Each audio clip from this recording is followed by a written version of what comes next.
margem consignável negativa e margem zero. Quando isso acontece e o que fazer? Você vai entender aqui depois da vinheta.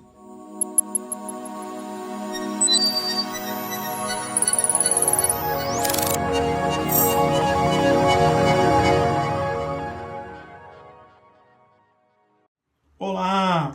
Hoje, sexta-feira, 10 da manhã, já deve estar disponível aqui a nossa live de ontem, às 21 horas. Tratamos de muitos assuntos importantes. Se tudo correu bem, o link está aqui na descrição. Não perca e vá lá assistir. E se você é novo por aqui, inscreva-se no canal, se inscreve aqui embaixo, ative todas as notificações, compartilhe nosso conteúdo, deixe seu like e comente. Quem sabe o seu comentário não vira um Augusto Leitão Responde.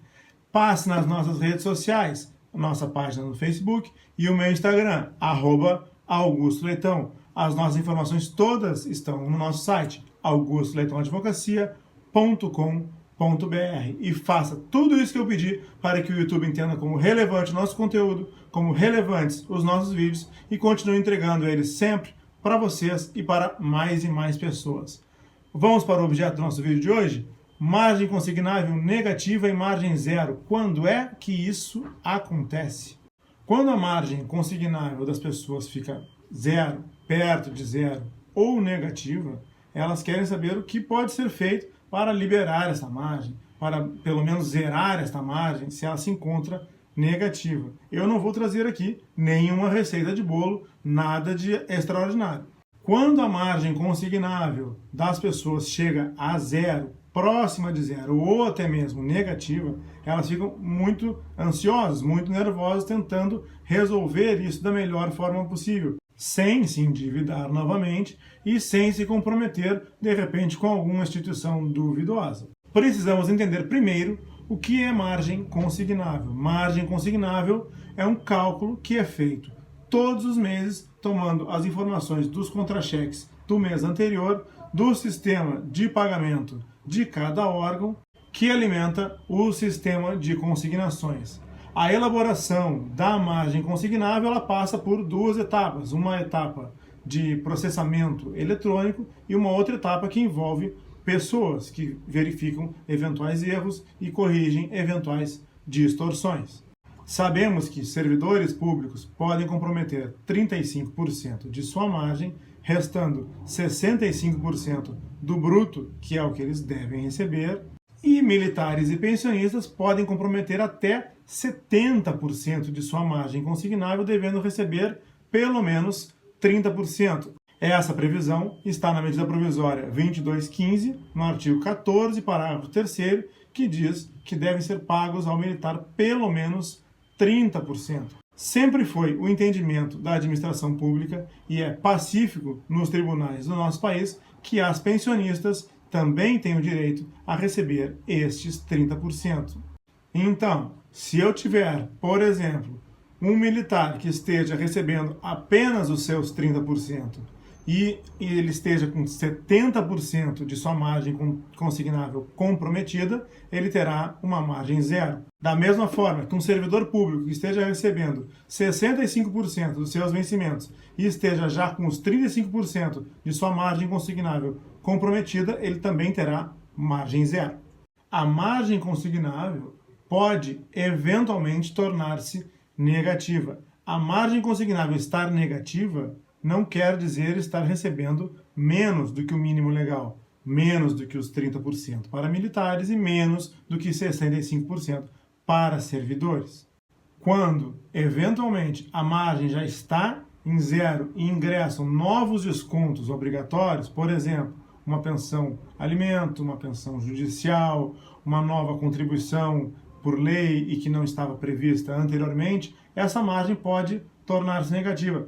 Mas não é possível que o militar receba menos de 30% e que o servidor receba menos do que os seus 65%. Para que isso não aconteça, a administração pública deve retirar alguns dos descontos autorizados, mantendo os descontos obrigatórios, já que esses não podem ser removidos. Recentemente, houve a reestruturação da carreira de militares e, com isso, houve novas contribuições obrigatórias que não estavam antes previstas. Então, aqueles militares que estavam com uma margem bem próxima de zero ou zero, com 70% já comprometido e ingressaram novos descontos obrigatórios, para que eles não recebam menos do que a previsão legal de 30%, devem ser afastados os descontos autorizados. É o caso, por exemplo, de empréstimos consignados.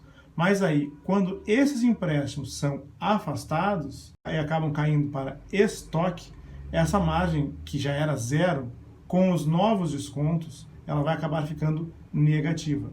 Estar com a margem negativa não quer dizer receber menos do que o mínimo legal, ok? Essa margem consignável retornará ao normal conforme forem sendo quitadas estas parcelas por fora da folha de pagamento, porque a relação contratual entre a pessoa e a instituição financeira continua existindo. Sair da folha de pagamento não quer dizer cancelar o empréstimo, cancelar o contrato de empréstimo que existe entre aquela pessoa e a instituição financeira. Muito importante. Então, a margem não volta para o zero automático, não é liberada automaticamente. Apenas quando forem quitadas as parcelas e quando as instituições financeiras estiverem ressarcidas, elas informarão o órgão e pedirão para que a margem daquela pessoa seja liberada, que não haja mais aquela reserva da margem consignável. Mais uma observação importante: o não pagamento de dívidas com instituições financeiras, além da inclusão em cadastros restritivos de crédito, como SPC e Serasa, poderá ensejar ações de execução do banco contra as pessoas que contrataram aqueles empréstimos, buscando o seu patrimônio. Mas então, o que deve ser feito quando a margem chega a zero ou fica negativa?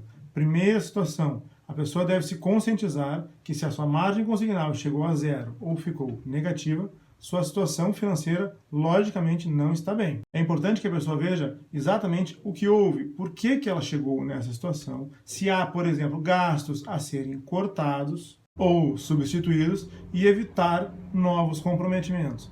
Em um segundo momento, a pessoa deveria procurar entender, por exemplo, o que é uma dívida cara e o que é uma dívida barata e tentar, eventualmente, substituir dívidas caras por dívidas baratas. Mas antes disso, é preciso que essa pessoa procure refazer a sua educação financeira para que isso não venha a acontecer novamente. Se você é novo por aqui, inscreva-se aqui embaixo, inscreva-se aqui no canal, ative todas as notificações, deixe seu like, compartilhe nosso conteúdo e comente. Quem sabe o seu comentário não vira um Augusto Leitão Responde. Passe nas nossas redes sociais, a nossa fanpage no Facebook e o meu Instagram, @Augusto Leitão. Todas as informações você encontra no nosso site, augustoleitãoadvocacia.com.br. E faça tudo isso que eu falei para que o YouTube entenda como relevante o nosso conteúdo, como relevantes os nossos vídeos e passe a entregar sempre para você e para mais e mais pessoas. Todo mundo que puder, fique em casa.